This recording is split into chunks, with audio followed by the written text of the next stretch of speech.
दूसरी जो बात मैंने आपसे कही कि जो ये कहा गया था कि पहले 377 के करीब रिटेल थी, जिसमें 262 केवल प्राइवेट किए जाते थे और सरकारी कंपनियां इसको बेचा करती थी। आज वो एक तरफ तो 850 के करीब रिटेल हो जाते हैं, लेकिन जहां पहले 262 के करीब प्राइवेट प्लेयर्स थे, आज केवल 22 प्राइवेट प्लेयर्स हो जाते हैं।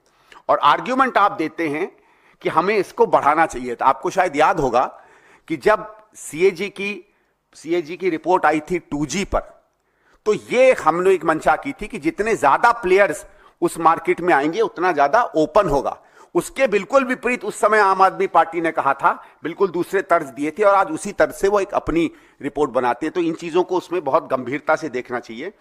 और जो एक फाइनल बात मैं आपके सामने कहना चाहता हूं, जो देवेंद्र जी ने एक अपने सवाल पर एक बात किया था कि किस तरीके से इसमें जो है कुछ ब्रांड्स को प्रमोट किया गया, उसमें एक स्टैंडर्ड ऑपरेटिंग प्रोसीजर की एक चिट्ठी है जो मैंने चुनाव के दौरान आप लोगों के सामने उल्लेख किया था, लेकिन चुनाव था तो शायद इसको बहुत लोग नहीं देख पाए। दिल्ली सरकार ने एक स्टैंडर्ड ऑपरेटिंग प्रोसीजर लिकर का चेंज करने की एक डॉक्यूमेंट बनाया था जो मुझे मिला, और मैंने उसको वेरीफाई किया है। और अगर आप दिखेगा, आज से कोई 10-15 दिन पहले एलजी साहब की अध्यक्षता में एक नई आबकारी नीति दिल्ली में इंप्लीमेंट हुई है जो स्टैंडर्ड ऑपरेटिंग प्रोसीजर पर बनती है। इसके कुछ मुख्य चीजें मैं आपके सामने रखना चाहूंगा।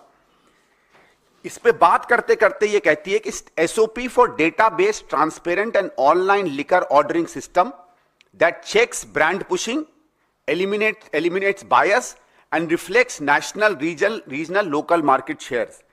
ये रिपोर्ट जो दिल्ली सरकार बनाती है, वो जब स्टडी करती है तो वो ये देखती है कि दिल्ली में अगर माना जाए कि दिल्ली में लोगों का जो लिकर ड्रिंकिंग का कल्चर है या जो प्रेफरेंसेस हैं, सामान्यतः माना जाएगा कि गुड़गांव है, नोएडा है या आसपास के जो शहर हैं जिसको हम एनसीआर कहते हैं, जिस तरीके की वहां प्रेफरेंसेस या आदतें होंगी, दिल्ली में भी सामान्यतः उसी तरीके का आपको कस्टमर मिलेगा।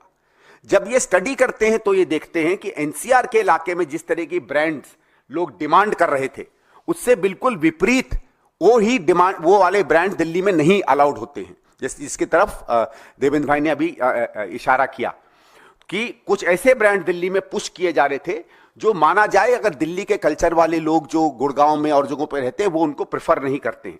इस कारण से ये रिपोर्ट कहती है, however it seems that the reality is completely opposite with a plethora of complaints regarding brand pushing and brand suppression। मतलब दिल्ली की सरकार डेलिबरेटली कुछ ब्रांड्स को पुश कर रही थी और कुछ ब्रांड्स को दबा रही थी।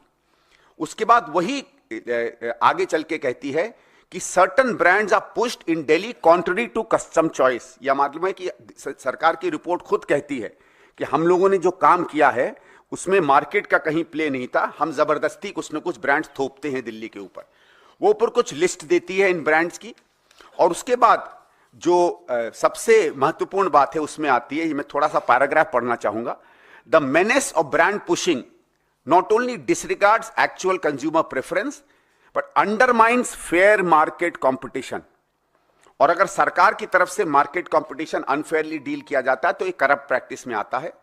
उसमें कहा है कि the practice has become to sell what is ordered and order only what one likes to sell. मतलब जो हम चाहेंगे हम वही बेचेंगे, जो हम चाहेंगे अपने मन से उसको हम बेचेंगे। इसके मतलब है आर्बिट्रेरी है, और शराब में कोई परोपकार में किसी शराब की कंपनी की मदद नहीं करता है।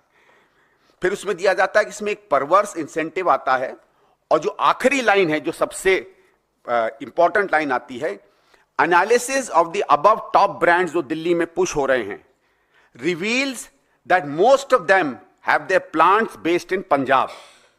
पंजाब में किसकी सरकार है ये बात आप देख लीजिए, और वो लिस्ट भी वही रिपोर्ट देती है कौन सी वो कंपनियां हैं जो पंजाब में बेस्ड हैं। तो न केवल ये लोग पॉपुलर ब्रांड्स को पुश करते हैं, बल्कि उन ब्रांड्स को जबरदस्ती पुश करते हैं जो ब्रांड्स पंजाब में बेस्ड डिस्टिलरी कंपनीज बना रही हैं। 1916-17 से आम आदमी पार्टी एक बड़ी पार्टी है पंजाब में, वहां विपक्ष में बड़ी पार्टी रही है, उसके बाद सरकार रही है। इसके ऊपर भी क्रिमिनल इन्वेस्टिगेशन मेरे हिसाब से होनी चाहिए कि जब दिल्ली में उत्कृष्ट कस्टमर है, पैसे वाला कस्टमर है, दिल्ली का माना जाता है डिसर्निंग कस्टमर है, उसके ब्रांड्स नहीं दिए जाते हैं और जबरदस्ती उसको उस राज्य की कंपनियों की शराब पिलाई जाती है जहां आम आदमी पार्टी की अपनी सरकार है। Thank you.